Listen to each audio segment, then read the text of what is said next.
Du bal à beaucoup, non? Il paraît que c'était envoyé par WhatsApp.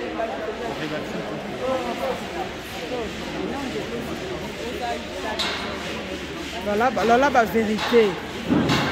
Aéroport, ma bino, hein? Il y a bisogno ça. Aéroport, vous allez y avoir la République démocratique du Congo, vous allez la baguette. Ah, vous allez la baguette? C'est une spécialité. Ah, exception à l'aéroport.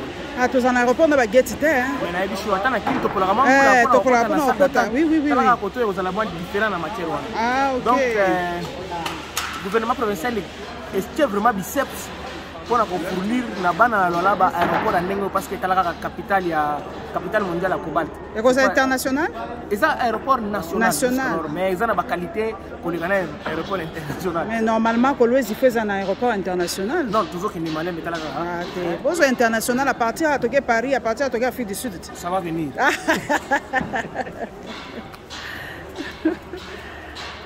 Il y aura des gates quand même. Ouais. Pour une fois, ça nous change. Hein?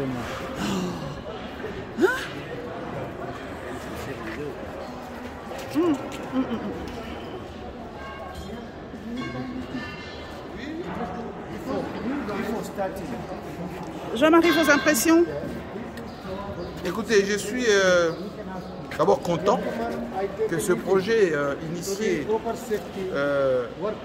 par le précédent pouvoir est en train d'être finalisé par l'actuel pouvoir et que l'actuel gouverneur Fifi Masuka a accéléré que ce projet aille à son terme. Dans quelques mois, on aura ici la regard digne d'un grand pays comme la RDC. C'est pour ça que nous sommes là, pour montrer que le Congo avance.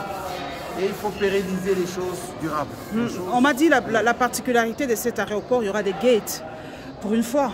Oui, pour une fois, nous aurons des gates. Pour une fois, il y a le départ et l'arrivée. Ils ne vont pas sortir du même côté. Et surtout, il y aura des compartiments à l'étage et en dessous.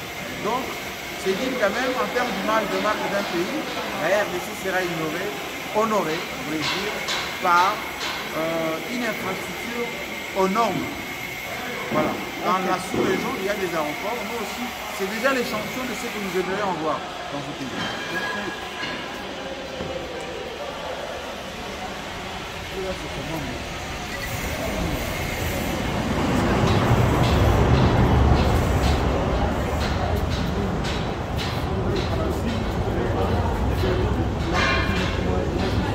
We cannot push them to go back. I just insist for that, Yeah, you know. we are assisting, but we cannot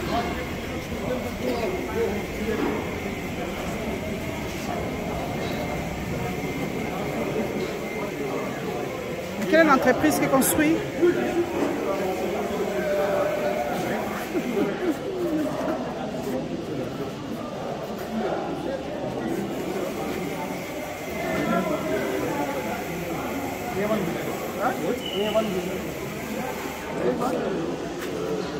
Eron.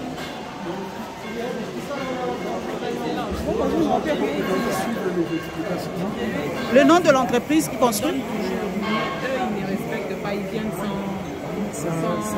les arrêter. Mais tu dois insister. Si quelqu'un n'a rien face à il la chasse. Olivier, on ne peut pas mettre les gens dehors. Justement, parce que c'est Et quel est le nom de l'entreprise? Il faut lui demander l'ancien là. S'il vous plaît, le nom de l'entreprise? Alpha One Builders. Ah, ok. Merci. Ça va prendre maintenant. Il reste combien de temps? Rien que les travaux de finissage. Nous ne sommes pas pour les travaux de finissage. Nous sommes vers le point tampon. Point tampon. Donc les travaux après finissage. Ah, parce okay. qu'il y a des matériaux où il y a des équipements qui viennent d'arriver. Nous avons par exemple Ok. Nous avons, il y a l'ascenseur qui est déjà là, on a passé déjà posé. Nous attendons, je crois, la semaine qui arrive, nous devons avoir l'escalator. Ok. Ouais, il y a 3 escalators, il y a 4 ascenseurs, il y a 2 carrousels qui sont déjà prêts. Parce que vous voyez déjà, on a placé de l'autre côté, il y a encore des matériaux qui arrivent. Si nous sortons là-bas, il y a des caisses qui sont là, il y a des pièces de carrousel qui sont là. Et en bas là-bas, il y a celle de l'ascenseur. Donc tout est prêt. Mais j'ai entendu madame parler du traitement des eaux usées. Qu'est-ce qui se passe? Il y a un Les eaux problème usées, pour ça? Non, non. Okay. Les eaux usées, ce sont les eaux contraignantes dans l'ensemble des choses. Okay. Nous avons des toilettes. Okay. Nous avons... vous voyez, la climatisation? Par exemple, pas la climatisation encore. La climatisation, ce n'est pas le traitement des eaux usées. Okay. Nous avons le schéma en rouge là. C'est pour l'anti-incendie. Dès qu'il y a une feu quelque part, ça déclenche. Nous devons pas aller chercher avec les camions vers la rivière pour amener de l'eau. Mais avec cette eau-là, dès que la fumée sort, ça déclenche d'elle-même. Et ça commence à éteindre le feu. C'est ça qu'on appelle le traitement d'eau usée. Il y a d'autres toilettes qu'on ne veut pas jeter de n'importe où, n'importe quand. Avec cette eau-là aussi, on peut les traiter pour nous servir à bon escient. Merci beaucoup, j'ai compris. Merci. Okay. Merci. Merci, c'est gentil. Ça va? Oui, ça va. Ça a bien évolué. Oh, oui, ça va. Trop pris. Ah oui. J'apprends que vous êtes sur le point de l'écouter. Bon, nous allons venir sur. Ok.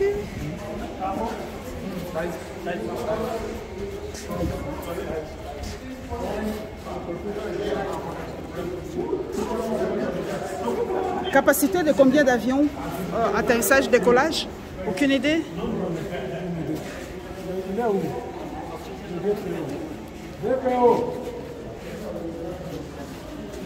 Capacité d'accueillir combien d'avions? Décollage, atterrissage au même moment? Non, nous avons un problème ici. On ne peut pas décoller et atterrir. Si nous avions au moins 2 pistes jumelées, là nous aurons la capacité de prendre un avion qui atterrisse et l'autre qui peut décoller. Mais ici, on a, avec le planning que nous avons, nous devons faire des bretelles. Il y a un avion qui est en atterrissage, l'autre prend le bretelle en instance pour que si l'autre décolle, l'autre peut décoller. Piste de combien de kilomètres? Pas de kilomètres. C'est mètres? 2 kilomètres et demi. 250. 250. Mais nous devons élargir. 2500 mètres. Pour le moment. Ok. 2500 mètres. Donc il peut accueillir des Boeing, des, je sais pas, les gros avions, comme on dit. Non, le gros porteur jusque-là, nous avons A320. A320. A320. Mais nous devons dimensionner avec un avion contraignante, plus de 750 avions contraignants. Oui, pour le moment, l'avion qui est contraignante, c'est A320, Airbus 320. Ça veut dire quoi contraignante? En français facile. C'est pour nos téléspectateurs. Quand on a travaillé sur la piste pour arriver à 2500, l'avion critique c'était les Boeing 737 série 200. Alors on a une capacité de résistance de 100 tonnes par roue.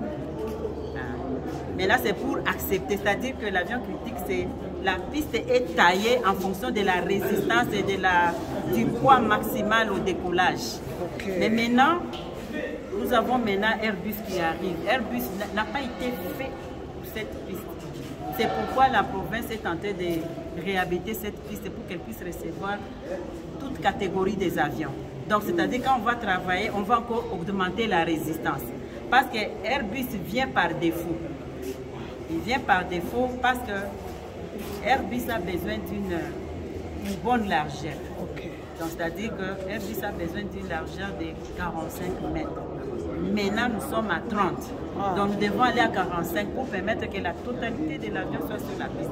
Pour le moment, heureusement, Airbus, ces 2 moteurs sont sur la piste. C'est pourquoi nous l'acceptons. Donc, il n'y a pas de danger. Donc, ne craignez rien. Quand l'avion atterrit, tous les 2 moteurs sont sécurisés parce que les 2 moteurs sont sur la piste.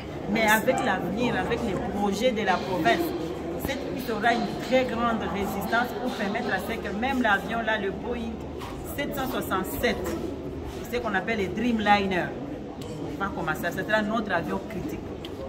Donc, on va tabler sur cet avion. Merci. Vous comptez rallonger la piste à combien de mètres? Nous allons quitter 2500 à 3000. Là, c'est la RVA, mais la province voulait aller plus loin que ça. Mais nous, la RVA, nous tenons à aller à 3000 si la province veut nous accepter. C'est en fonction de mettre nos aides à la navigation pour permettre une bonne sécurité. Mais comme je vous ai là, je vais avoir une petite précision. Quelle est la différence entre aéroport national et international? Il y a des critères? Aéroport, il y a des critères. C'est-à-dire que dans les aéroports internationaux, il y a tout est là. Donc, ce sont des aéroports qui répondent aux normes internationales. Par exemple, il faut commencer avec la piste. La piste a une très bonne longueur. Comprenons Kinshasa à 4000, Mbashi à 3200. La largeur de Njili est à 60. Donc, c'est-à-dire que Njili est là pour accepter, il n'y a pas d'avion contraignant. Donc, tous les avions, toute catégorie d'avions peuvent arriver à Njili. Mumbashi à 3200 avec une largeur de 50. Mumbashi aussi, Kisangani, Goma. Tandis que nous, les aéroports nationaux, nous sommes limités par nos longueurs des pistes ainsi que nos largeurs. Là, c'est côté infrastructure. De deux côtés, si nous tenons compte des aides à la navigation, il y a des aides à la navigation parce qu'il y a des avions internationaux qui peuvent venir pendant qu'il y a mauvais temps. Par exemple, il y a l'orage, il y a une... On ne peut pas dire à l'avion de faire demi-tour, quoi. Non. Dans des aéroports internationaux, il y a ce qu'on appelle les ILS, Instrument Landing System. Donc, ce sont des équipements qui permettent à l'avion de se poser même si la visibilité est nulle. C'est comme ailleurs dans d'autres pays étrangers. Même s'il neige, oui, il y en aura. Mais pour le moment, il n'y a que 4 aéroports internationaux. Ici en RDC, hein? Voilà, en RDC. Donc les avions peuvent atterrir à Njili, à Lubumbashi, à Kisangani, à Goma, même s'il y a mauvais temps, ils vont s'épuiser. Alors il y a beaucoup de critères qui ne permettent pas que nous puissions être internationaux. Mais maintenant avec la province, parce que tout ce que j'ai énuméré ici, la province a déjà coaché, donc nous allons. Et nous avons la foi et l'assurance que la province va nous soutenir. Oui, puisque la province vous soutient, est-ce qu'il y a une part de financement de la RVA? Je vous ai dit là que le financement, moi je suis ingénieur, donc on est technicien. Est-ce que la